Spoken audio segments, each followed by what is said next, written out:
लखिन मैया अंगना माथे चंदन करू ये लखिन मैया अंगना माथे चंदन करू ये सरस्वती मैया के अभिनंदन करू ये भौजी सरस्वती माता के अभिनंदन करू ये अभिनंदन करू ये सरस्वती माता के अभिनंदन करू ये मिक्स बाय अभिमन्यु यादव बर भाग बिना बाली ये लखिन दुआर ये चरण पखारू माँ के करू जय जयकार ये बर भाग बिना बाली ये लखिन दुआर ये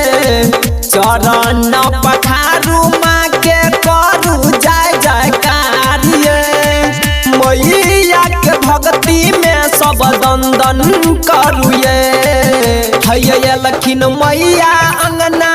माथे चंदन करू ये सरस्वती मैया के अभिनंदन करू ये भौजी सरस्वती माता के अभिनंदन करू ये अभिनंदन करू ये सरस्वती माता के अभिनंदन करू ये पर शादी के चरण में चढ़ाबू पुरोहित बजा के पूजा पाठ कराबू पर शादी के चरण में चढ़ाबू पुरोहित बजा के पूजा पाठ कराबू अभिमन्यु यादव संगे वंदन